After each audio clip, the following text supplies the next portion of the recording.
नमस्कार, मी वैद्य तेजश्री. आरोग्यधानी आपल्या आयुर्वेदिक युट्यूब चॅनलवर तुमचं स्वागत. आपल्या मागच्या भागामध्ये आपण शिशिर ऋतूमध्ये शरीरात काय बदल होतात आणि त्यानुसार त्या ऋतूमध्ये उपयुक्त असणारे कुळीथ याची सविस्तर माहिती, ते कोणी खावे कोणी खाऊ नये, ते खाताना काय काळजी घ्यायला हवी, हे सगळं सविस्तर पाहिलेलं आहे. हा व्हिडिओ मिस झाला असेल तर नक्कीच वर आलेल्या आय बटनवर किंवा डिस्क्रिप्शन मध्ये क्लिक करून तुम्ही तो व्हिडिओ पाहू शकता.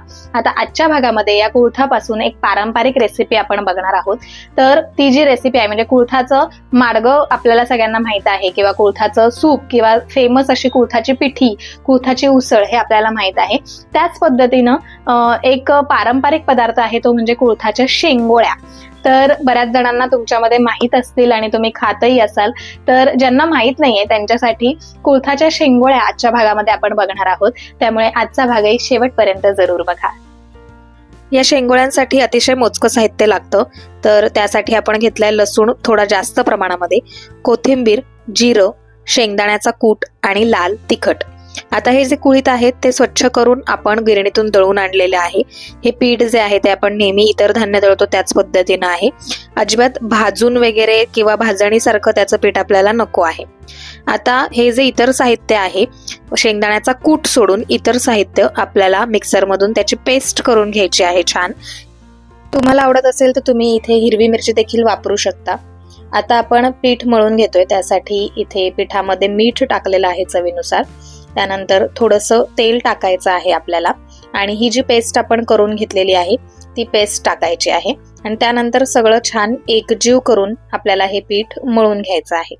पीठ मळताना खूप जास्त पातळ म्हणजे अतिशय मऊ किंवा अगदीच जास्त कडक असं मळायचं नाहीये. मध्यम कन्सिस्टन्सीचं आपल्याला पीठ मळायचं आहे.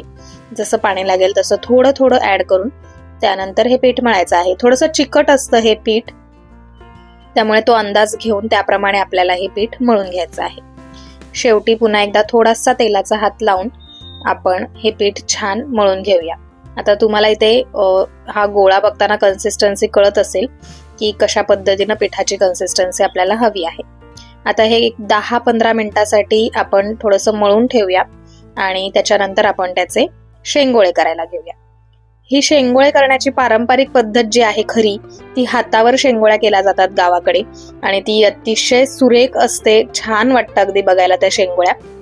पण ती आम्हाला येत नसल्यामुळे आम्ही इथे पोळपाटावर किंवा ताटावर अशा पद्धतीनं छोटे छोटे गोळे घेऊन त्याच्या शेंगोळ्या बनवून घेतोय. आणि हे जे वेटोळे आपण बनवतोय ते नंतर आपल्याला शिजवून घ्यायचे आहेत. अशा पद्धतीनं सगळ्या पिठाचे आपल्याला वेटोळे बनवायचे. आता त्यानंतर आपण पाण्याचं आधण ठेवलेलं आहे. पाणी गरम झाल्यानंतर त्यामध्ये 1 मोठा चमचा तेल ऍड करायचा आहे आपल्याला, आणि मीठ टाकायचं आहे. मिठाचा अंदाज आपण पिठामध्ये देखील मीठ घातलेलं आहे, त्यामुळे त्या पद्धतीनंच आपल्याला मीठ त्यामध्ये ऍड करायचंय. आता हे जे वेटोळे आहेत ते एक एक करून आपण यामध्ये सोडणार आहोत हलक्या हाताने. आणि त्यानंतर आपण थोडंसं पीठ बाजूला ठेवला होता हा गोळा, तर त्याच्यामध्ये पाणी मिक्स करून आपल्याला एक त्याचं द्रावण किंवा एक स्लरी तयार करून घ्यायची आहे, आणि ती आपल्याला या शेंगोळ्यांमध्ये टाकायची आहे. हे पाणी टाकल्यामुळे शेंगोळ्यांची जी कन्सिस्टन्सी आहे किंवा एक शेंगोळ्यांना छान घट्टसरपणा, दाटसरपणा येतो. आता हे पाणी आपण यामध्ये पूर्ण एकत्र टाकूया. त्यानंतर याच्यामध्ये आपल्याला शेंगदाण्याचा कूट टाकायचा आहे. आपल्या आवडीनुसार साधारण 3 ते 4 चमचे मी इथे टाकलेला आहे.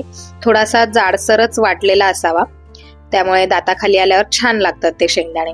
आणि छानपैकी हे मिश्रण जे आहे ते आपल्याला शिजवून घ्यायचंय. साधारण 1 ते 1.5 तास जातो हे शिजण्यासाठी, कारण कच्चं राहिलं तर पोटात दुखण्याची शक्यता असते. त्यामुळे व्यवस्थित अशा प्रकारे या शेंगोळ्या शिजवून घ्यायच्या आहेत. गरमागरम तुम्ही भाकरीसोबत, भातासोबत किंवा नुसत्या देखील या खायला खूप छान लागतात. त्यामुळे जरूर करून बघा. तर अशा प्रकारे ही अत्यंत चविष्ट, हेल्दी, पारंपरिक रेसिपी जी थोडीशी आजकाल मागे पडली आहे, किंवा बऱ्याचशा नवीन गृहिणींना ती माहिती नाहीये कशी करायची वगैरे, त्यांच्यासाठी आजच्या व्हिडिओचा हा प्रपंच होता. तर अशा पद्धतीनं शेंगोळ्यांच्या स्वरूपात म्हणा किंवा दुसऱ्या कुठल्याही रेसिपीच्या स्वरूपात कुळथाचा वापर तुमच्या आहारामध्ये या ऋतूमध्ये जरूर करा. भेटूया पुढच्या भागामध्ये एका नवीन आयुर्वेदिक विषयासोबत. तोपर्यंत निरोगी राहा, आयुर्वेद अंगीकारा. नमस्कार.